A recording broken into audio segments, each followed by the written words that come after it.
Those who do not believe in magic will never find it. ഒരു British novelist, ചെറുകഥാകൃത്ത്, കവി, നാടകരചയിതാവ്, ഈ നിലകളിലൊക്കെ പ്രശസ്തനായിരുന്ന rolled dal, അദ്ദേഹത്തിൻ്റെ പ്രശസ്തമായ ഒരു കോട്ടാണ്. അർത്ഥം ഇത്രയേ ഉള്ളൂ: ജിജ്ഞാസ കൊണ്ട് നിങ്ങൾ സങ്കല്പിക്കാനാകാത്ത അവിശ്വസനീയമായ കാര്യങ്ങൾ തേടുവാൻ ആരംഭിക്കുമ്പോൾ നിങ്ങളത് കണ്ടെത്തും. ആടുജീവിതം എന്ന ചിത്രം കാണുമ്പോൾ നിങ്ങൾക്ക് ഞാൻ ഈ പറഞ്ഞതിൻ്റെ അർത്ഥം കുറച്ചുകൂടി വ്യക്തമാവും. ആ അവിശ്വസനീയമായ ഒന്ന്, സങ്കല്പങ്ങൾക്കും അപ്പുറം നമ്മൾ കാണാത്ത ഒന്ന് നമ്മളെ കാണിച്ചു തരുന്ന ബ്ലസി മാജിക്കാണ് ആടുജീവിതം. റിലീസ് ആകുന്നതിന് മുൻപ് തന്നെ ഇത്രയേറെ പ്രീ റിലീസ് ഹൈപ്പ് കിട്ടിയ ഒരു മലയാള സിനിമ ഈ അടുത്തൊന്നും തിയേറ്ററുകളിൽ വന്നിട്ടില്ല. ബെന്യാമിൻ്റെ നോവലിനോട് നീതി പുലർത്തിയോ എന്ന ചോദ്യത്തിന് വലിയ അർത്ഥമൊന്നുമില്ല. കാരണം ഒരാൾ എഴുതി വയ്ക്കുന്നത് അതേപോലെ സിനിമയിലേക്ക് പകർത്തുക ഒരിക്കലും സാധ്യമല്ല. നോവലിലെ പല ഭാഗങ്ങളും സിനിമയിൽ വിട്ട് കളഞ്ഞിട്ടുമുണ്ട്. അതുകൊണ്ട് തന്നെ ആടുജീവിതം എന്ന ഈ സിനിമയെ നോവലുമായി താരതമ്യപ്പെടുത്തേണ്ടത് ഉണ്ട് എന്നെനിക്ക് തോന്നുന്നില്ല. പണ്ട് അടൂർ ഗോപാലകൃഷ്ണൻ വിധേയൻ എന്ന ചിത്രം എടുത്തപ്പോൾ അത് തൻ്റെ ഭാസ്കര പട്ടേലരും ജീവിതവും എന്ന കഥയോട് നീതി പുലർത്തിയില്ല എന്നൊരാക്ഷേപം അക്കാലത്ത് കഥാകൃത്ത് ശ്രീ സക്കറിയ പറഞ്ഞിരുന്നു. ഇവിടെ ബെന്യാമിന് അങ്ങനെ ഒരു അഭിപ്രായമുള്ളതായി തോന്നുന്നില്ല. 16 വർഷം നീണ്ട സബരിക്കൊടുവിൽ എന്ന് പറയുമ്പോൾ ഒരു നോവലിൻ്റെ എഴുതി വച്ചതിനും അപ്പുറമുള്ള കാഴ്ചയുടെ അനന്ത സാധ്യതകൾ പരമാവധി പ്രയോജനപ്പെടുത്തി ബ്ലസി എന്ന് പറയുവാൻ കാരണമുണ്ട്. നമ്മൾ കൺമുന്നിൽ കാണുന്ന നജീബിൻ്റെ നരകജീവിതം എന്നത് തന്നെയായിരിക്കും അത്. ഉള്ളുലയ്ക്കുന്ന മനുഷ്യ പ്രകൃതിയുടെ അസാധാരണമായ ഒരു ദൃശ്യാനുഭവമാണ് ആടുജീവിതം. നജീബിൻ്റെ പൊള്ളിപ്പിക്കുന്ന ജീവിതം അതിൻ്റെ നേർക്കാഴ്ച തന്നെയായി ഈ ചലച്ചിത്ര അനുഭവം. നമുക്ക് സങ്കല്പിക്കാനാകാത്ത, നമുക്ക് അനുഭവിക്കുവാൻ കഴിയാത്ത ചുട്ടുപൊള്ളുന്ന യാഥാർത്ഥ്യങ്ങൾ നമ്മളുടേത് തന്നെയാകുന്നു. അങ്ങനെ ആകുന്ന ഒരു അപൂർവമായ അനുഭവം കൂടിയാണ് ഈ ചിത്രം. ഈ ചിത്രം നിങ്ങളുടെ ഹൃദയത്തെ തൊടും, ഉള്ളിലേക്കും. തീർച്ച കത്തുന്ന ഒരു നോവായി നജീബ് നിങ്ങളെ എക്കാലവും വേട്ടയാടും, ഉറപ്പാണ്. ഈ സിനിമയുടെ റിവ്യൂസ്, ആസ്വാദനമൊക്കെ കൊണ്ട് സോഷ്യൽ മീഡിയ ഇപ്പോൾ നിറയുകയാണ്. കേരളത്തിലെ ആസ്വാദകർ മാത്രമല്ല, കേരളത്തിന് പുറത്തുള്ളവരും. അതുകൊണ്ട് തന്നെ ഇതൊരു റിവ്യൂ അല്ല, ഒരു ആസ്വാദനം മാത്രം. ചിത്രത്തിലെ ഓരോ വിഭാഗങ്ങളെക്കുറിച്ചും എടുത്തു പറയുവാനായി ഉണ്ട്. അതിനായി ഓരോ വീഡിയോ വേണ്ടി വരും. സമയപരിമിതി കൊണ്ട് അഭിനയമെന്ന ഒറ്റ കാര്യത്തിൽ ഊന്നി നിന്നുകൊണ്ടാണ് ഞാൻ ഈ വീഡിയോ ഇവിടെ അവതരിപ്പിക്കുന്നത്. പൃഥ്വിരാജ് എന്ന നടൻ്റെ അഭിനയ ജീവിതത്തിലെ ഒരു നാഴികക്കല്ലാണ് ഈ ചിത്രം എന്ന് പറഞ്ഞാൽ അതൊരു തെറ്റൊന്നുമല്ല.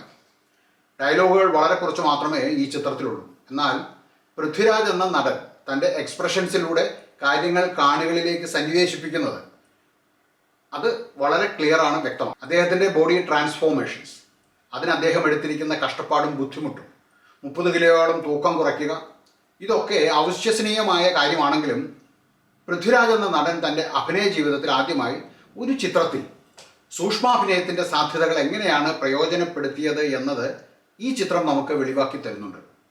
സ്വാഭാവികമായും സൂക്ഷ്മാഭിനയം എന്താണ് എന്നൊരു ചിന്ത എന്നെ കേൾക്കുന്ന കുറച്ചു പേർക്കെങ്കിലും ഉണ്ടായേക്കാം. അവരുടെ അറിവിലേക്കായി എനിക്കറിയാവുന്ന സൂക്ഷ്മാഭിനയം എന്താണ് എന്ന് പറയാം. കൂടുതൽ അറിയാവുന്നവർക്ക് തീർച്ചയായും അഭിപ്രായം കമൻറ്റ് ബോക്സിൽ വന്ന് പറയാം. സൂക്ഷ്മാഭിനയം എന്നത് ഒരു ക്യാരക്ടറിൻ്റെ സാന്നിധ്യം ഒട്ടും അമിതാഭിനയമില്ലാതെ മുഖചലനങ്ങൾ, മുഖത്തിൻ്റെ എക്സ്പ്രഷൻസ്, മുഖത്തിൻ്റെ ഓരോ ഭാഗങ്ങളുടെയും മൈക്രോ മൂവ്മെൻറ്റ്സ്, ഒപ്പം കൈയും കാലും പാദങ്ങളും ഒക്കെ അഭിനയിക്കുന്നു എന്നതാണ്. അഭിനേതാക്കൾ അവരുടെ ഇമോഷൻസ്, ഇൻറ്റൻഷൻസ്, അതുപോലെ ഒരു ക്യാരക്ടറിൻ്റെ വളർച്ച അല്പഭേദങ്ങളോടെ നിയന്ത്രിതമായ രീതിയിൽ അവതരിപ്പിക്കുന്നു. എക്സാജറേറ്റഡ് ആയുള്ള ജസ്റ്റേഴ്സ്, എക്സ്പ്രഷൻസ്, ശബ്ദവിന്യാസങ്ങളെല്ലാം ഒഴിവാക്കുന്നു. പകരം സൂക്ഷ്മാഭിനയത്തിൽ വളരെ ചെറുതും അണ്ടർസ്റ്റേറ്റഡുമായിട്ടുള്ള മൂവ്മെൻറ്റ്സ്, അതുപോലെ മുഖഭാവങ്ങൾ, ശബ്ദത്തിലുള്ള നിയന്ത്രണമൊക്കെ ആയിരിക്കും കാണുക. കഥാപാത്രങ്ങളുടെ ആന്തരികമായ ഒരു ലോകത്തെ കാഴ്ചക്കാരിലേക്ക് കമ്മ്യൂണിക്കേറ്റ് ചെയ്യുന്നു. വളരെ സങ്കീർണമായ ഇമോഷൻസ്, അതുപോലെ കഥാപാത്രത്തിൻ്റെ ഉള്ളിലെ സംഘർഷങ്ങൾ, ഇതൊക്കെ ഏറ്റവും നന്നായി എഫക്റ്റീവായിട്ട് കാണികളിലേക്ക് കമ്മ്യൂണിക്കേറ്റ് ചെയ്യുവാൻ സൂക്ഷ്മാഭിനയമാണ് നല്ലത്. എന്തുകൊണ്ട് എന്ന് ചോദിച്ചാൽ മനുഷ്യൻ്റെ പെരുമാറ്റ രീതികൾ ഏറ്റവും നന്നായി നാച്ചുറലായി ചിത്രീകരിക്കുവാൻ കഴിയും എന്ന് മാത്രമല്ല, അങ്ങനെ ചെയ്യുമ്പോഴാണ് കാഴ്ചക്കാർക്ക് അത് ഒരു സ്റ്റേജ്ഡ് പെർഫോമൻസ് അല്ല എന്നും യഥാർത്ഥ ജീവിത സാഹചര്യങ്ങളിലെ അയാളുടെ ഇൻട്രാക്ഷൻസ് ആണ് അത് എന്നും തോന്നുകയുള്ളൂ. സൂക്ഷ്മാഭിനയത്തിൻ്റെ മറ്റൊരു വശം നിശബ്ദത സൃഷ്ടിക്കുന്ന ഒരു പരിസരമാണ്. ഒരു കഥാപാത്രം ഒരു ഡയലോഗ് പറഞ്ഞ് അഭിനയിച്ച് നിർത്തുന്നു. അടുത്ത ഡയലോഗ് പറയേണ്ട ആൾ ഒരു നീണ്ട നിശബ്ദത സൃഷ്ടിക്കുന്നു. ആ സമയം കാണികൾ ആരാണ് അടുത്ത ഡയലോഗ് പറയുവാൻ പോകുന്നത് എന്ന് ആകാംക്ഷയോടെ കാത്തിരിക്കുന്നു.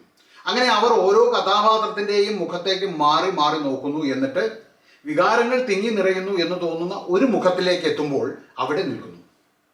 നിശബ്ദനായി നിൽക്കുന്ന ആ വ്യക്തി എന്താണ് ഡെലിവർ ചെയ്യാൻ പോകുന്നത്, ശബ്ദമാണോ ജസ്റ്ററാണോ എന്നറിയുവാൻ മറ്റു കഥാപാത്രങ്ങളുടെ മുഖങ്ങളിൽ വിവിധ വികാര വിക്ഷോഭങ്ങൾ ഒരേ സമയം വരികയും പോവുകയും ചെയ്യുന്നു. നീണ്ട നിശബ്ദതകൾക്കിടയിൽ വരുന്ന ഒരു കഥാപാത്രത്തിൻ്റെ പിറുപിറുക്കൽ പോലും കാണികൾ ഒപ്പിയെടുക്കുന്നു. ഒരാളുടെ ഒരു സിറ്റുവേഷനിലുള്ള മറ്റൊരു വ്യക്തിയോടോ അല്ലെങ്കിൽ അയാളുടെ ചുറ്റുപാടുമുള്ള പരിസ്ഥിതിയോടും സാഹചര്യത്തോടും പരിസരത്തോടുമെല്ലാമുള്ള വൈകാരികമായ പ്രതികരണം വളരെ സട്ടിലാകുന്നു. കണ്ണുകളിൽ കാണുന്ന ആകാംക്ഷയുടെയും പ്രതീക്ഷയുടെയും സ്ഫുരണങ്ങൾ ഓർമ്മകളിലേക്ക് തിരിച്ചു പോകുവാൻ ഗന്ധം ഉപയോഗിക്കുന്നത് ഇതെല്ലാം പൃഥ്വിരാജ് ഈ സിനിമയിൽ കാട്ടിത്തരുന്നുണ്ട്. ചിലപ്പോൾ ചുണ്ടുകളുടെ ഒരു ചെറു ചലനം പോലും ദേഷ്യത്തെ കാണിക്കുന്നുണ്ട്. താടിരോമങ്ങൾ നിറഞ്ഞു നിൽക്കുന്നത് കൊണ്ട് തന്നെ കവിളുകളുടെ താടിയുടെ ഒക്കെ ചലനങ്ങൾ വ്യക്തമാക്കാൻ സാധിക്കില്ല. നാളുകൾക്ക് ശേഷം കുളിക്കുന്ന നജീബിൻ്റെ കണ്ണുകളിലെ സന്തോഷം ശ്രദ്ധിക്കുക. അതിഭാവത്വത്തിലേക്കും അമിത അഭിനയത്തിലേക്കും വീണു പോകേണ്ടിയിരുന്ന സന്ദർഭങ്ങൾ പൃഥ്വിരാജ് എങ്ങനെയാണ് അഭിനയിച്ച് ഫലിപ്പിക്കുന്നത് എന്ന് ഈ സിനിമ പോയി കാണുന്നവർക്ക് മനസ്സിലാവും. നജീബ് ആടുകളോട് സംസാരിക്കുന്നതും ഒട്ടകങ്ങളോട് സംസാരിക്കുന്നതുമെല്ലാം അയാളുടെ ശബ്ദം ഒരു സമയം കഴിയുമ്പോൾ ഒട്ടകങ്ങളുടെയും ആടിൻ്റെയും പോലെയാകും. അയാൾ തന്നെ ഒരു ആട് ആകും. പൃഥ്വിരാജിനെ നിങ്ങൾക്കൊരിക്കലും ഈ ചിത്രത്തിൽ കാണാൻ കഴിയില്ല. നജീബും മാത്രം, ഒരേ ഒരു നജീബ്. ഗോകുൽ എന്ന നടൻ ഹക്കീമായി പൃഥ്വിരാജിനൊപ്പം മികച്ച പെർഫോമൻസാണ് ചിത്രത്തിൽ നടത്തിയിരിക്കുന്നത്. ചിത്രത്തിൻ്റെ എല്ലാ വിഭാഗങ്ങളും ഗംഭീരമായിട്ടുണ്ട്. KS സുനിലിൻ്റെ ക്യാമറ, റഹ്മാൻ്റെ സംഗീതം, റസൂൽ പൂക്കുട്ടിയുടെ ശബ്ദവിന്യാസം, ആർട്ട് വർക്ക്, മേക്കപ്പ്, വസ്ത്രാലങ്കാരം എല്ലാം. നമ്മൾ അനുഭവിക്കാത്ത ജീവിതങ്ങളെല്ലാം നമുക്ക് വെറും കെട്ടുകഥയാണ് എന്ന് ബെന്യാമിൻ പറഞ്ഞിട്ടുണ്ട്. സത്യമാണ്. ഈ കഥ ഒരു സർവൈവൽ കഥയാണ് എന്ന് പറയുന്നവരുണ്ട്. വെറും ഒരു സർവൈവൽ കഥയാണോ? അല്ല. യാതൊരു പ്രതീക്ഷയുമില്ലാതെ വർഷങ്ങൾ നീണ്ട ഒരു പോരാട്ടം, രക്ഷപ്പെടും എന്ന് യാതൊരു ഉറപ്പുമില്ലാത്ത ഒരു പോരാട്ടം. പോരാട്ടം എന്ന് പറഞ്ഞാൽ അതും ശരിയല്ല, ഒരു തരം ജീവിതം.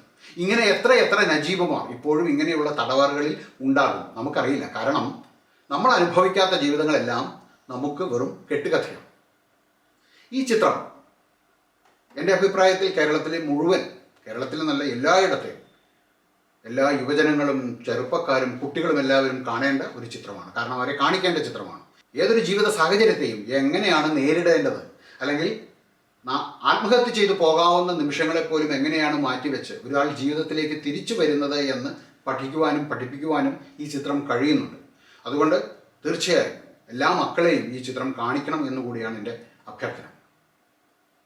മറ്റൊരു വീഡിയോയുമായി വീണ്ടും നിങ്ങളുടെ മുമ്പിൽ വരാം. എല്ലാവർക്കും നല്ലൊരു ദിവസം ആശംസിക്കുന്നു. നന്ദി, നമസ്കാരം.